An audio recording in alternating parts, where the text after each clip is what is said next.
Good afternoon and welcome to Midday Live. I am Wendy Laya. Headlines for this afternoon.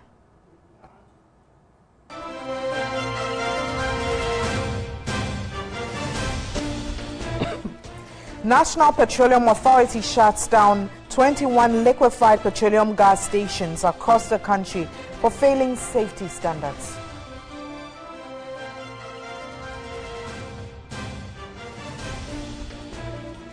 As part of measures to rid the city of unauthorized billboards, the Accra Metropolitan Assembly, AMA, has placed a ban on mounting billboards in the metropolis.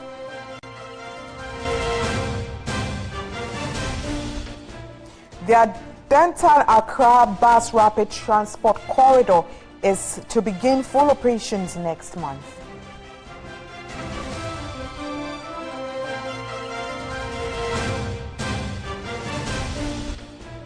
And elsewhere on the African continent, for international news, an aircraft has crashed into the sea off Ivory Coast shortly after takeoff from Abidjan International Airport. There are reports of several dead and injured. We have details coming up shortly.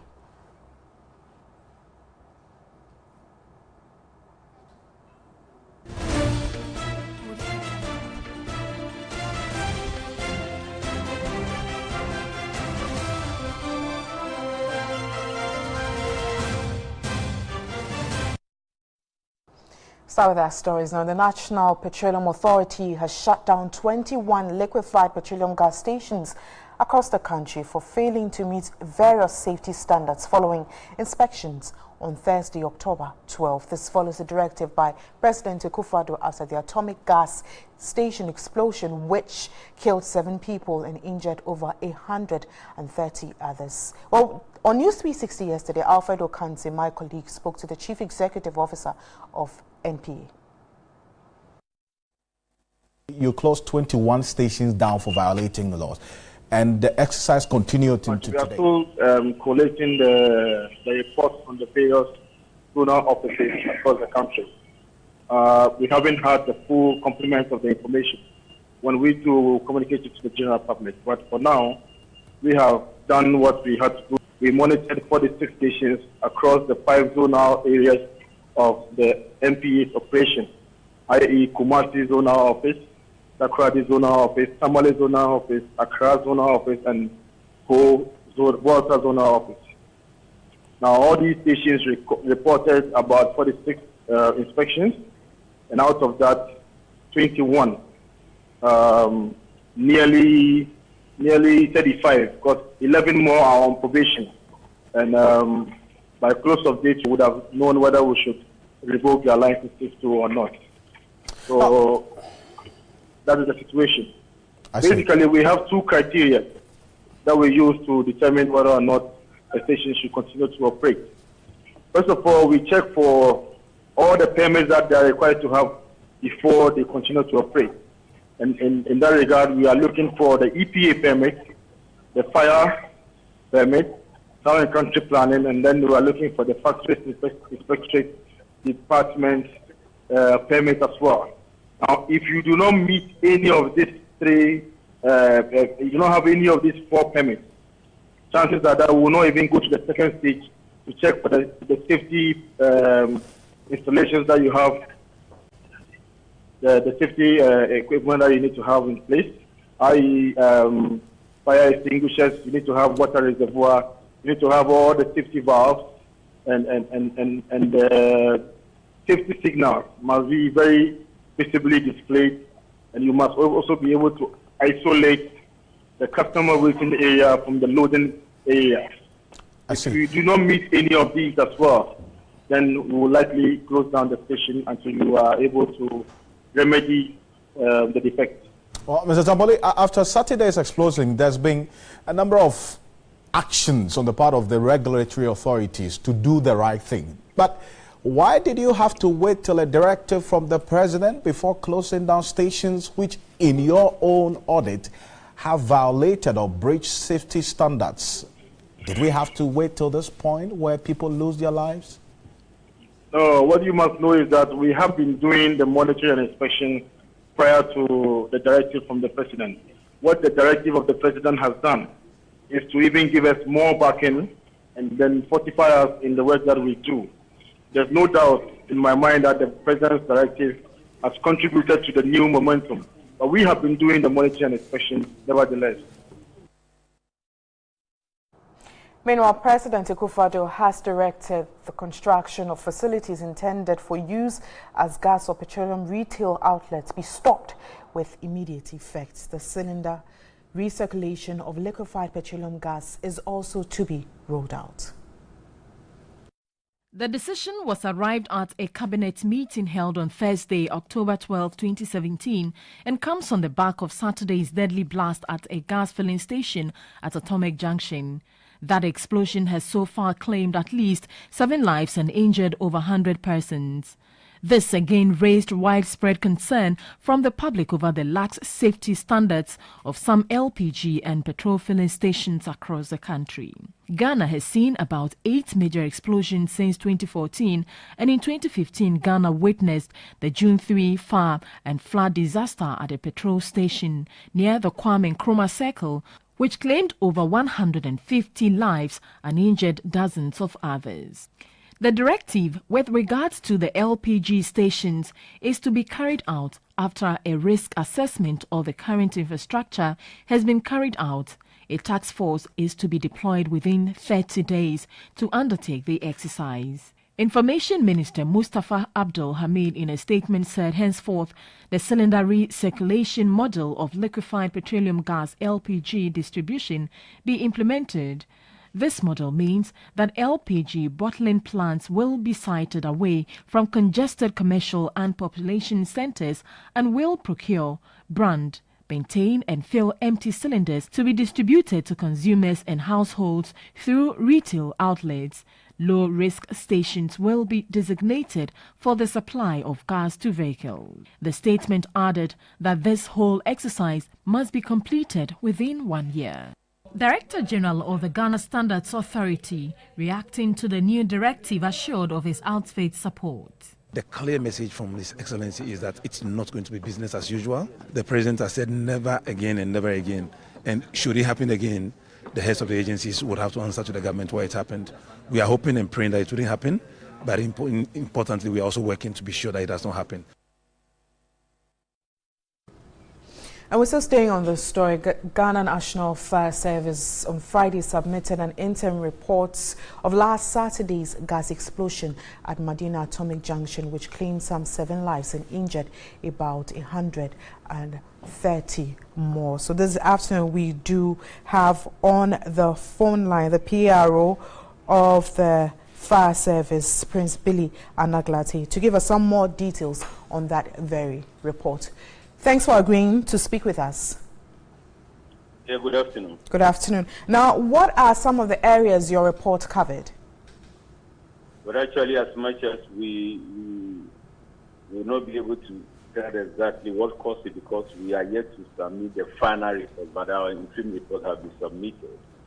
We recommended a lot of measures that will go a long way to prevent some of these preventable happening. We are insisting that since we have been able to assess and determine that all these gas explosions of filling stations are as a result of offloading, we'll make sure before any offloading goes on, the fire service needs to be informed, the local fire station, so that we can be there. If we are there, we'll be able to ensure that safety is put on the ground, that even if it comes out of an accidental situation, because we are there, we'll be able to reduce the impact. We also insisted that for any worker or anybody working within any petrol filling station or gas filling station, everybody is supposed to be provided for fire safety education, where we will give each individual trained a personal certificate that we will use as a check on them. When we come back on our snap check, then we'll ask everybody working within the premises at the time that we get there to provide their personal certificate of training. Anybody that fails to do that means the person is not qualified to be working at that very point. These are few of the measures that we will strictly ensure that is added to the previous facilities and measures that we think will go a long way to do. Now, in talking about even adhering to the recommendations you've given in this report, yes, you've touched on that bit that it is an interim report. Has the cause of the fire been identified through your investigations? Yes, exactly. The possible causes of the fires have been identified. That is why within 2 weeks we'll finalize the final report and submit it within 2 weeks. And submit it within? 2 weeks, within 2 weeks to the Sector Minister. Now, again, let's go to the recommendations you touched on. You've mentioned this is not the first time there has been this kind of explosion or even a fire outbreak, yet your outfit or institution comes up with varied reports and recommendations that should be followed to the letter. How confident are you that this time around this will be implemented? Well, I believe this particular explosion at the atomic junction actually is going to serve as the last straw that will definitely break the camel's back, because even the president is also seriously concerned of this incident, and it's like everybody is so concerned of the situation on the ground, and I believe it should be a worrying situation to even the media, anybody, because nobody knows who will be there at the same time. The fire service is also worried about it, and we have come back to say that we will ensure that our people are on the ground to ensure that safety is definitely strictly adhered to before offloading. We are saying previously that I think all of us, including every individual and the regulators, probably might have not really look at it as an issue, because these are a emerging trend. And within the three years that they were talking about, and looking at the situation that they brought, it's only five explosions on the gas filling station, not all the 8 that people are actually talking about. 5 of those ones were actually related to gas explosion, of which we are saying that, of course, if never to happen again, then all of us need to ensure that we all cultivate the fire safety culture and we all contribute to it, so that we'll be able to prevent it. People go to filling stations and they are all action and inaction at the filling station that they have gotten there to buy gas, shows us a very good recipe for fire outbreak. So if those that are going to buy the gas equally will be ignorant like people that are selling the gas, then all these explosions will definitely be with us. That is why it is important that the fire safety education should continue. People should avail themselves for their education. Then I think we'll be able to ensure that these things are a thing of the past.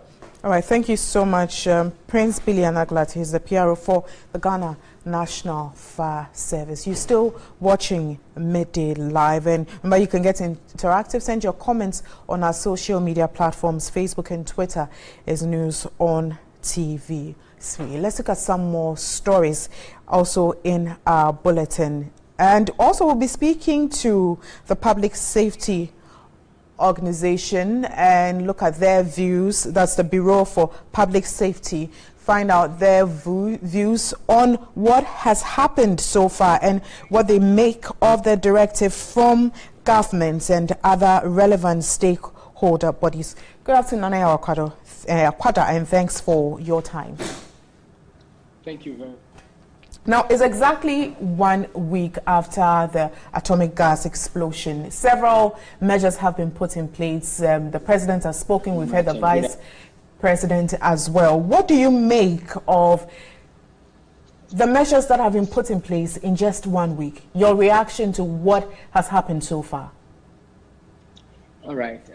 I could barely hear you, but if I make sense from what you're saying, you are asking our view on what government measures, government measures so far, and what has happened with the regulatory agencies so far. Is that correct? Exactly.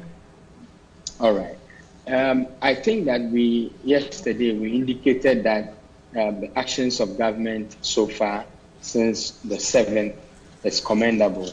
We have indicated also that we are happy that some of the actions out of the 9 points issued by Cabinet, 3 of them came with timelines. That is highly commendable. What we have asked for is, instead of just pursuing the cylinder recirculation model policy, the government should join alongside it the national policy on occupational safety and health and its adjoining bill. And also, it should cause to be pumped every accident investigation report occurring in the country since 2010 to date, including that of atomic junction explosion. We also think that yesterday it was all over in the news that MPA had gone round to close a number of filling stations, either within the capital or within the greater Accra region. We think that MPA should hasten slowly. They should look at the bigger picture. These are people, they are going to need their cooperation in the next few months in order to implement the CRM LPG policy. And so they should hasten slowly. After all, in the next 30 days, there's going to be formed a task force that is going to go around, ostensibly to, if you like, categorize facilities into high risk and low risk, closing some down and converting some into pick-up and drop-off points. So they will need these people to come on board eventually. There is absolutely no reason why they should create an atmosphere of antagonism in these early days. Otherwise, we run the risk of they not meeting the 12 calendar month timeline issued by Cabinet. Now, we as citizens, how do we commit to our very own personal safety? Looking at what happened and people were running helter-skelter, there was some bit of confusion. In such instances, what do we do and what form of education should be given? Well, I think the old rule still holds. Every time that you go anywhere, you must take a little bit of time to appreciate your environment. It is just grandma's rule that whenever or wherever you find yourself, appreciate your environment. Constantly let your five senses be aware. When you smell something, ask somebody something. When you see something, say something.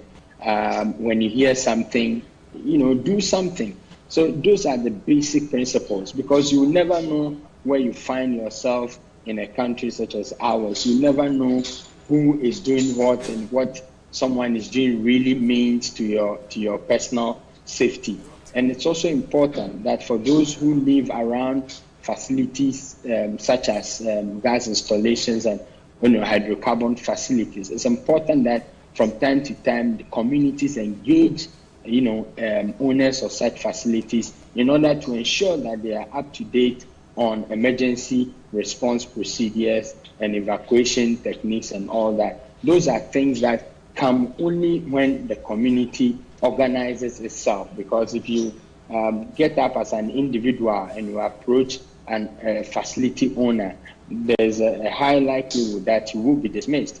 But if you organize the community and you approach a facility owner, you won't get hearing. So it's important. We all have a responsibility, as well as the communities that dwell around such facilities. And also, the EPA must ensure that moving forward, their level of consultation that they demand in order to issue environmental permits must be deepened. It should not rest upon only the facility owner to do the consultation. EPA must also do independent consultation of the community to where such facilities requesting for environmental permits are situated. Well, thank you very much for your time. I have been speaking to the Executive Director of the Bureau of Public Safety, Nanayao Akwada. You're still watching Midday Live. And President Akufo-Addo has set up a 6-member ministerial coordinating committee to enforce government's directive on the new regulatory measures in the petroleum industry.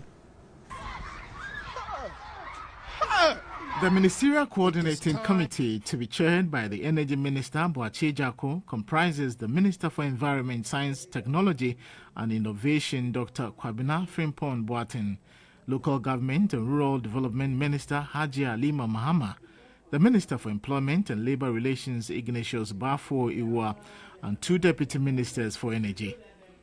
The committee is to be supported by a technical implementation committee chaired by the Chief Executive Officer of the National Petroleum Authority, Hassan Tampuli.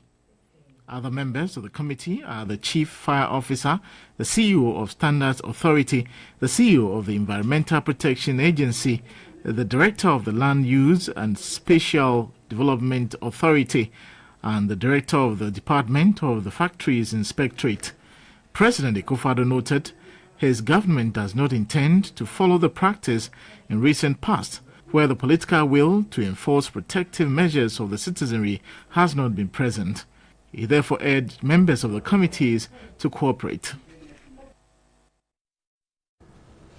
Away from that story, and at Fumesia in the Jisu Jabin municipality of the Ashanti region, residents have also expressed concern over the sighting of a gas station in the community. Abubakar Ibrahim has filed this report. The Rema gas filling station has been operating partially for close to a year. The station shares common wall with 4 residential apartments at Fumesia. The owner claims he has acquired all the necessary documents to operate. 6 months ago, a gas leakage from the station nearly resulted in an explosion. The swift intervention of personnel from the Jisu fire station saved the situation. Residents living nearby have since raised concerns over the sighting of the station. They want authorities to close it down to avert any disaster. Another resident, Mamiaba, also claims she is unable to have sound sleep for the fear that the gas station could explode.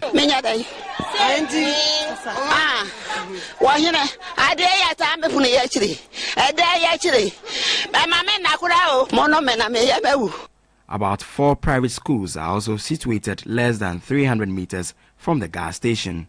Per the regulations, gas stations should not be sited a minimum of 500 meters away from a crowded area. The Ashanti Regional Director of the Environmental Protection Agency, Samuel Ting, said the issue would be investigated. There is a need to improve safety. And the safety would not be coming from only EPA. Neither would it be coming from only the Ghana National Fire Service. It mostly rests on the managers and the supervisors of the stations, because they are there 24 hours. To other news, the Accra Metropolitan Assembly has placed a ban on the mounting of billboards in the metropolis. Now, this is part of measures to rid the city of unauthorized mounting of billboards, which have reportedly caused accidents. Falling billboards along the streets of the metropolis have caused several accidents, with some being fatal. On the sidelines of World Standards Day, the Accra Metropolitan Chief Executive Mohammed Sowa reminded advertisers of the ban on mounting of billboards in the metropolis. The Assembly has currently placed a suspension on mounting of new outdoor advertising structures within the city of Accra. It is anticipated that by the end of November 2017, the policy document will be ready for the ban to be lifted. He said the AMA would provide a policy document guide. The Accra Metropolitan Assembly, in collaboration with key stakeholders and experts, have almost completed a policy document that will address challenges enumerated earlier and adopt innovative practices to exploit the huge potential that a well-regulated and managed out-of-home advertising industry presents to the city of Accra. The Adenta-Accra Bus Rapid Transport Corridor will begin operations next month. The new $3.5 million bus terminal is a 4th for the Ayalolo bus service and is near completion at Adenta. The Ayalolo bus service commenced on the Amasaman-Tudu corridor in December last year amidst many challenges including low patronage and improper logging by drivers. 10 months on, the service is ready to commence operations on its new Adenta-Accra corridor. The Minister of Transport, Kweku Ofori-Esiama, inspected progress of work at the new Adenta terminal being constructed at the cost of $3.5 million from an HSBC London loan. When completed, the facility is expected to host 60 bus parking spaces, 70 parking spaces for park and ride, 1 supermarket, 14 offices, a commercial building for restaurant, and a banking hall. We made allocation for future development. In this future development, we can accommodate a bus wash. As at the end of August, the Ayalolo bus service had carried an average of 8,000 passengers daily on its Amasaman Tudu corridor with the use of 48 buses. However, 185 buses are still not in operation. Yes, we have 185. Now that this terminal is completed, we will sit down with the GAPT people and see how many we need to put on this route so that at least we'll be able to get them to run as well.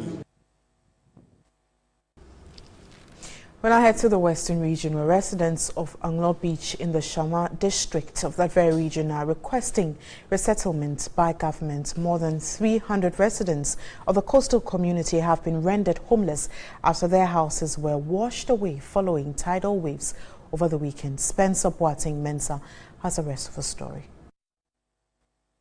The fishing community, with a population of about 6,000, lies along the Pra River estuary.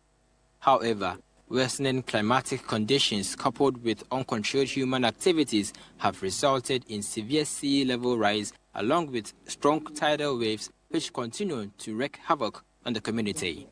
The devastating impacts of the sea level rise was evident on Friday, October 6, exposing the challenges of the people. About 300 residents were displaced after about 20 houses were destroyed. And this building you see behind me served as accommodation for 2 separate families, but at the moment all of them have been rendered homeless. School children who were affected by the incident have since been absent from school. Some have abandoned plans to go fishing due to the storm.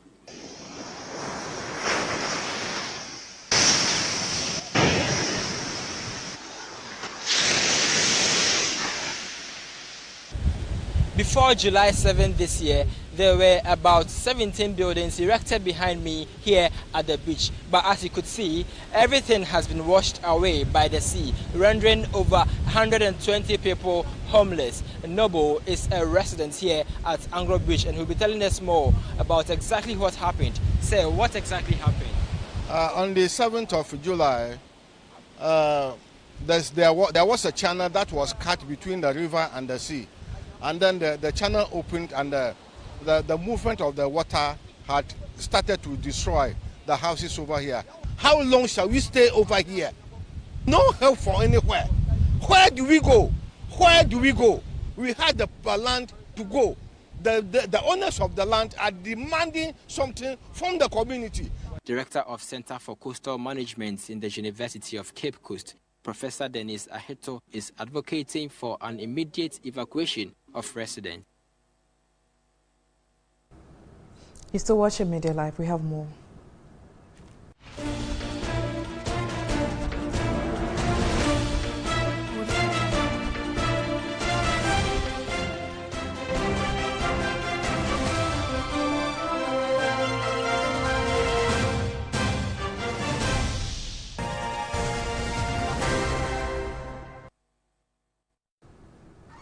Thanks for staying. As a country, we need to put standards at the center of all we do in order to see true developments. These are the words of the Trade and Industry Minister, Alan Tremantin, as Ghana joined the rest of the world to commemorate World Standards Day. Grace Amor has more on the story. October 14 is celebrated worldwide as World Standards Day. The day commemorates efforts to develop voluntary standards in economies. Over the years, the International Electrotechnical Commission, IEC, International Organization for Standardization, ISO, and the International Telecommunication Union, ITU, have been at the forefront at ensuring standards across the world. In Ghana, the Ghana Standards Authority is mandated to promote high standards. This is about Ghanaians and Ghanaian lives. And that is the single most important reason to do it. Every other reason is secondary. And we take it serious, and we also know that we will be judged by whether we deliver or not. Trade and Industry Minister Alan Chemating underscored the need for businesses to conform to standards to be rolled onto the One District, One Factory program. It is time for us as a country to start mainstreaming standards in our national development agenda. But for us as the Ministry of Trade and Industry, when we talk about our flagship programs, the One District, One Factory, for example, the success or otherwise of this program will obviously depend on the application of standards. Lack of data on acceptable standards in the country and the need for the adequate materials on standardization came up strongly. The theme for this year's event was Standards Make Cities Smarter. To some more business stories, in this year's National Best Farmer will receive $100,000 donated by the ADB Bank. The Deputy Minister of Agriculture in charge of that sector who made this known mentioned that 3 companies made donations to support this year's event. Said the winner will have an option to select an agriculture-related venture to invest the money. Sponsorship for this year's event, ranging between 10,000 cedis and 50,000 cedis, is in 3 categories: the platinum, gold and silver. 3 companies, Interplus, donated 30,000 cedis, Ghana Reinsurance Company, 25,000 cedis, and 20,000 cedis from the Ghana Revenue Authority to assist government celebrate the National Farmers' Day. Minister of State in charge of Food and Agriculture, Dr. Yile Nura, said the annual celebration is being repackaged. This year, we've decided to organize a national agricultural exhibition, a fair, where these farmers will exhibit what they have done so that the Ghanaians will know that they merit their awards. The National Best Farmer will receive $100,000 donated by the ADB Bank. The winner will have an option to select an agriculture-related venture to invest the money. This year, we are suggesting that whether there will be some bit of flexibility, that the farmer is given the chance to get a 3-bedroom house, or what the farmer decides he wants, the winner. If he decides he wants a dam on his own farm, why not? But what we are saying is that the amount will still be the $100,000, but it must be agri-related. Farmers' Day is commemorated on December 1 every year. Government has maintained the producer price of cocoa at 7,600 cedis per ton for the 2017-2018 season. This translates into 475 cedis per bag of 64 kilograms gross weight. Now, this was announced by the Minister of Food and Agriculture, Dr. Obusefri Yakuto, at a news conference here in Accra. In just 9 months, more than 3,000 metric tons of cocoa have been lost on the world market. In the case of Ivory Coast, it has dropped in the share of farmers, more than twice affecting their earnings. Despite losing more than 1.1 billion cedis this year due to the decline in international prices, the government has maintained the current price of 475 cedis per bag. This, the sector minister, Dr. Kotefri Ye, described as a positive stride in order not to impoverish farmers. Prices I've just mentioned to you for 2017-2018 are the same which existed in the just gone season 2016-2017. The reason for maintaining the prices as they are to the farmers is because of the very sharp, dramatic, I would say, drop in cocoa prices in the last 9 months or so. He said government would absorb the price difference instead of asking farmers to bear the brunt. Due to the volatile nature of cocoa prices on the world market, the president of Ivory Coast, Alassane Ouattara, will be in Ghana to join in the deliberations on the issue. We've seen it before. It could easily get far worse than we are looking at the moment. The two governments, heads of states, are very determined. They will do everything possible to avoid that situation. President of the Cocoa Coffee Share Nut Farmers Association, Alhaji Al-Hassan Bukari, lauded government for maintaining the price, but charged Cocoa Board to adopt measures to assist in farmers.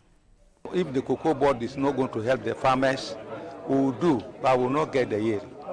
Only give us this support and the way they are going to do to the farmers, I think we will be happy and we will get money. There has been a dramatic decline in the price of the commodity on the international market to a 10-year low, from more than $300,000 per ton only 10 months ago to as low as $1,900 in recent months. The situation has compelled other countries to reduce drastically their producer prices of cocoa. That's all for business. We have sports shortly.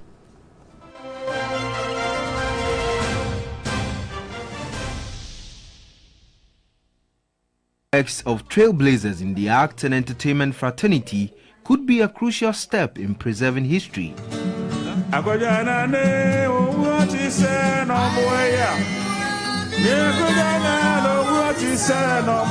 Ghana can boast of many entertainment icons whose works resonate with generations. It is however sad to note that their works have in most instances not been properly preserved. In worst cases, they die with their wealth of experience. Former musical president Alhaji Sidiku Buhari is of the view a museum for outstanding works is long overdue. The veteran musician is convinced such a move will ensure heroic achievements are easily traceable. Because with their experience that they are taking away, at least they must have a book of what they have done. Where in schools and colleges and universities we can learn more about them. Our new generation are doing very well, but they can do even much better if they get experience from the old ones. It could again imbibe patriotism in the current generation. For the country to learn, what we call a lyrics that is meaningful, that will make, excuse me to say, will make sense. You are talking about people who have problems and that you can solve their problem through music. Somebody who can get a better education through music. You have somebody who marriage is falling and you can learn something through music. And these are very important. You see, I think personally that we must learn more about old musicians. When they are talking about lyrics, you hear a better lyrics that you will never forget in your life. You learn from that.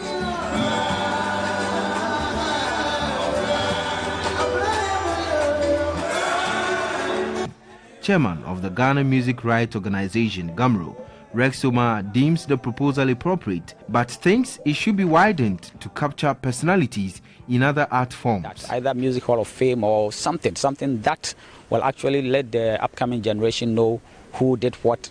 In terms of even growing the industry, the practicing musicians, the academia, the politics aspect of it, everything. We should have a history as to who did what at what certain time, so that the future generation will know who brought this industry to where it is. And there's the searcher,